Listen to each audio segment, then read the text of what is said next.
Hello दोस्तों, आपका स्वागत है आपके अपने चैनल टॉप सर में। दोस्तों आज हम लोग हाइट एंड डिस्टेंस के इम्पोर्टेंट क्वेश्चन लाए हैं। तो देखिए, आप इसको अंत तक देखिएगा। हम पूरे गारंटी के साथ कहते हैं कि आप सीख जाइएगा हाइट एंड डिस्टेंस का क्वेश्चन बनाना। ठीक है, तो चलिए शुरू करते हैं। पहले क्वेश्चन पढ़ा जाए कि क्या क्वेश्चन कह रहा है।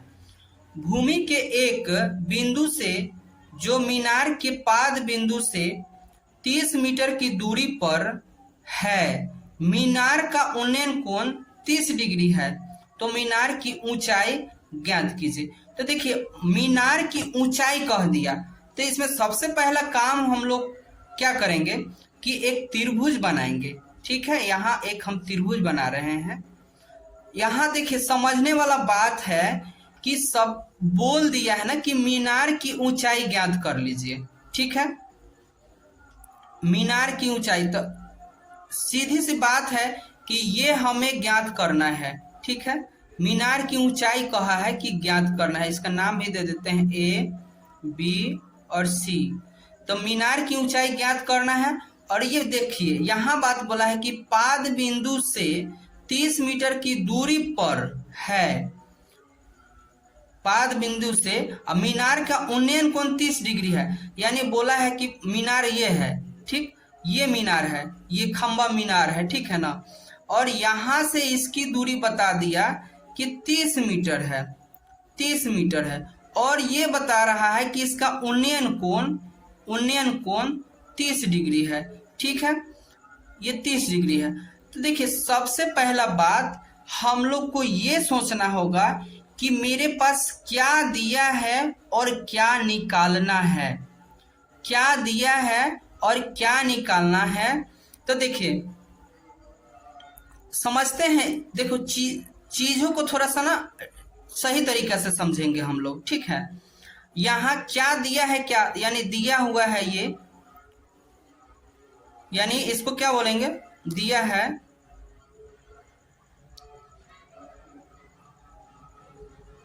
दिया है ए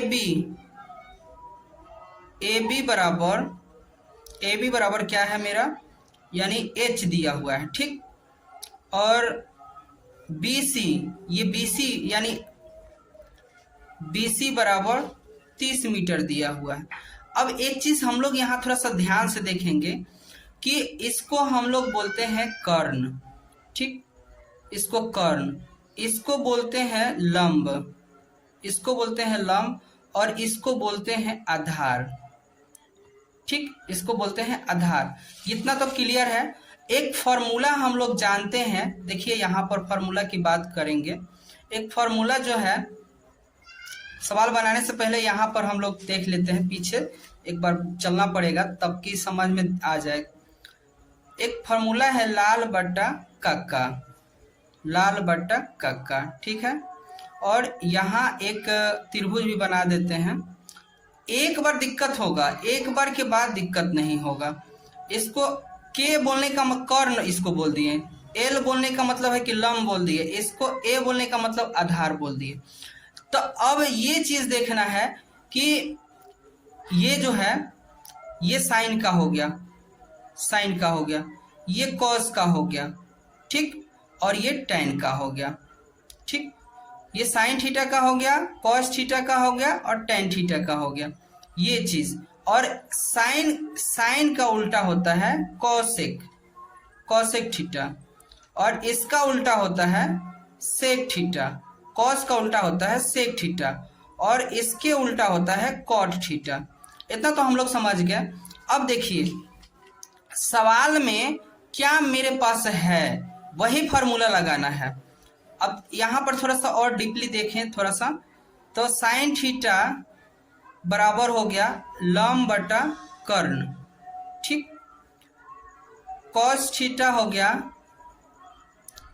आधार बटा कर्ण, और टैन थीटा बराबर हो गया लंब बटा आधार। ठीक है, अब देखिए, सवाल में मेरे पास क्या दिया हुआ है। तो हमारे पास आधार है और निकालना क्या है, लंब, आधार और लंब, आधार और लंब।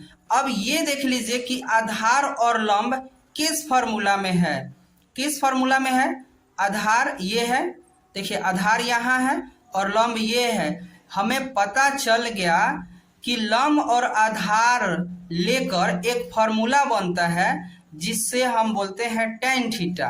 तो यहाँ पर हम कह देंगे कि देखिए tan थीटा बराबर होता है लंब बटा आधार, लंब बटा आधार। ये तो हम लोग समझ गए। अब देखिए जो थीटा के जगह पर दे दिया है ये वाला मान, तो tan 30 डिग्री, यानी देखिए फिर से समझिए, जो मेरे पास है यानी आधार मेरे पास है और निकालना है हमें लंब, तो आधार और लंब देखना होगा कि हमें जो त्रिकोणमिति मान है sine theta, cos theta, tan theta, इसका उल्टा होता है कॉसेक, इसका उल्टा भी लगा देंगे तो कोई दिक्कत नहीं है, बस ये तीनों को याद रखते हैं, sine theta, cos theta, tan theta, इन्हीं तीनों का ही प्रयोग हम लोग करेंगे तो हो जाएगा। ठीक है, तो हम लोग देख लिए कि मेरे पास तो आधार दे दिया है, लंब नहीं पता है, तो आधार और लंब लेकर एक फॉर्मूला बनता है जिसको बोलते हैं tan थीटा, वही tan थीटा वाला लगा देंगे। कहने का मतलब है क्या दिया है और क्या निकालना है, इन दोनों को मेल से जो फार्मूला बनेगा वही फार्मूला का यूज करेंगे। ठीक है, तो देखिए, और आधार यहाँ पर, आधार तो लंब तो h हो गया और ये वाला मीटर, आधार इतना मीटर है, इसका मान होता है tan 30 का मान होता है 1/√3 और इसका और यहाँ पर 30 मीटर, क्रॉस गुना किए तो √3h हुआ और इधर गुना करेंगे तो 30 मीटर। अब h बराबर 30 मीटर, अब बटा में आ गया 3। अब देखिए इसको जो है हरों का प्रमेयकरण करेंगे,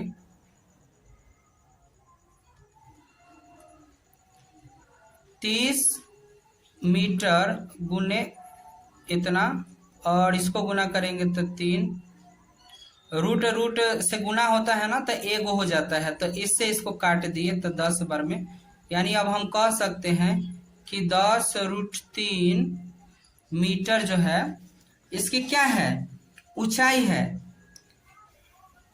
लिख सकते हैं हम लोग कि अतः मीनार की ऊंचाई 10√3 मीटर है। देखिए चीजों को थोड़ा सा ढंग से समझेंगे ना तो आ जाएगा। ठीक है, चलिए 2 नंबर सवाल देखा जाए कि भूमि से 60 मीटर की ऊंचाई पर एक पतंग उड़ रही है। पतंग में लगी डोरी को अस्थायी रूप से भूमि के एक बिंदु से बांध दिया गया है और भूमि के साथ डोरी का झुकाव 60 डिग्री का है। तो यह मानकर कि डोरी में कोई ढील नहीं है, तो डोरी की लंबाई ज्ञात कीजिए। डोरी की लंबाई ज्ञात कीजिए। देखिए बात जो है ना, कहता है सवाल, उसी में उसका आंसर छुपा रहता है।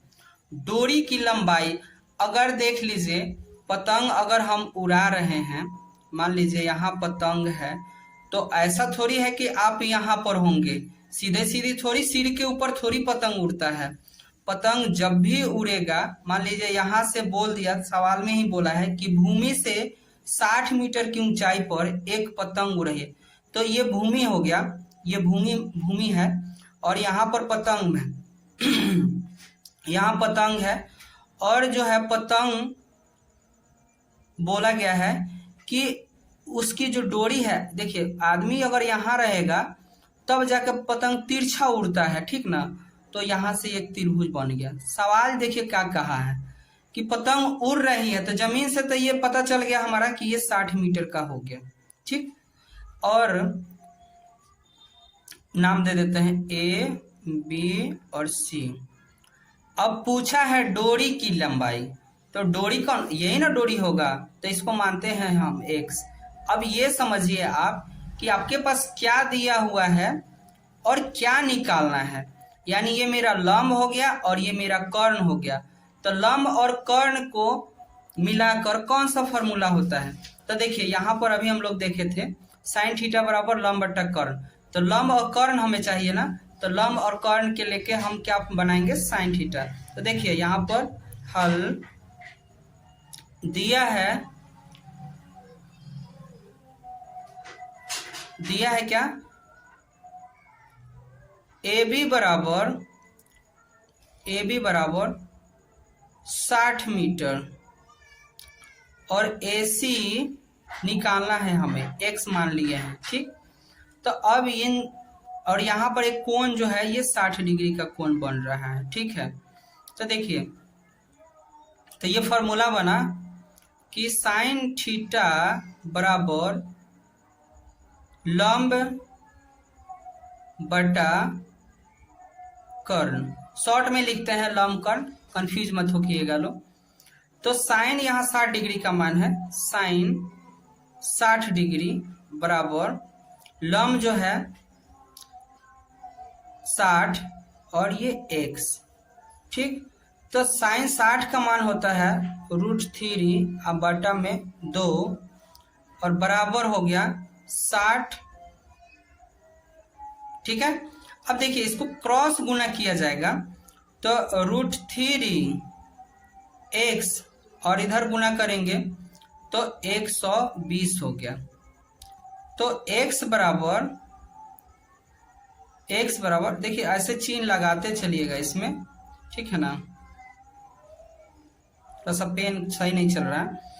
120 आप बटा में √3। अब देखिए √3 इसका हरों का प्रमेयकरण करेंगे, हरों का प्रमेयकरण, तो 120 और √3 और यहाँ पर 3 हो गया, इससे इसको काट दिए 40 बार में, यानी कहेंगे कि 40 और √3 आ गया। ठीक है, तो अतः कह सकते हैं हम कि डोरी की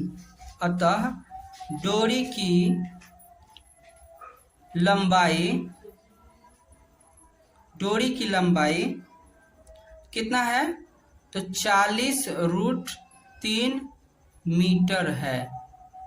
देखिए नहीं समझ में आए तो जरूर बताइएगा, हम इस पर और आपको कोशिश करेंगे समझाना। ठीक है, देखिए 3 नंबर सवाल है, यदि धूप में खड़े हुए एक व्यक्ति की परछाई की लंबाई उसकी ऊंचाई की √3 गुनी है तो सूर्य का उन्नयन कोण क्या होगा। तो देखिए पहले हम लोग चीजों को समझते हैं किस तरीके से। पहले क्या बोला है कि एक व्यक्ति है धूप में खड़ा है। ठीक है, व्यक्ति बना दिए, ये व्यक्ति है, ठीक, और ये धूप में खड़ा है, ये धूप में खड़ा है, और इसकी जो परछाई है यानी आदमी है ये खड़ा हुआ तो इसकी परछाई बनाइए। ठीक, तो एक तरह का ये त्रिभुज बन गया, नाम भी हम दे देते हैं, ये व्यक्ति है इसकी परछाई है सी। ठीक है, अब बोला है एक सवाल क्या कि परछाई की लंबाई उसकी ऊंचाई की रूट इतना, यानी परछाई जो है मान लो हम ऊंचाई मान लिए x, ठीक, तो क्या है ये उसकी √3 गुनी है, तो ये कितना होगा, तो √3x होगा। ठीक है, अब हमें बताना है ये वाला कोण कि थीटा कोण बताना है, थीटा कोण क्या होने वाला है। तो देखिए पहले हम लोग समझें,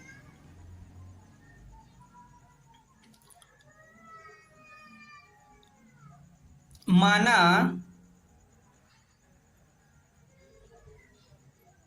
व्यक्ति की ऊंचाई x और परछाई की ऊंचाई √3x। इतना तो क्लियर है। अब ये हम लोग यहाँ समझते हैं कि इसको बोलते हैं लंब और इसको बोलते हैं आधार। तो देखिए इसमें कौन सा फॉर्मूला है, लंब आधार।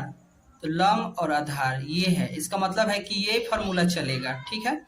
tan थीटा, तो tan थीटा का ही फॉर्मूला हमें ये ध्यान में रखना होगा, ठीक है, तभी जाके सवाल बनेगा। तो tan हमें पता चल गया कि ये लंब और ये धार, तो tan वाला फॉर्मूला लगाएंगे, tan थीटा बराबर लंब बटा आधार, ठीक। तो tan थीटा बराबर लंब कितना है, x है, और आधार कितना है, √3x है। तो tan थीटा बराबर, इससे इसको काट दिए एक बार में, यानी 1/√3। अब आप लोग को ध्यान होगा कि 1/√3 tan कितना के मान है, तो tan 30 डिग्री का मान है, ठीक है। तो इससे ये कैंसिल हो गया, खत्म हो गया, तो थीटा के मान हो गया 30 डिग्री। अतः कह सकते हैं कि अतः सूर्य का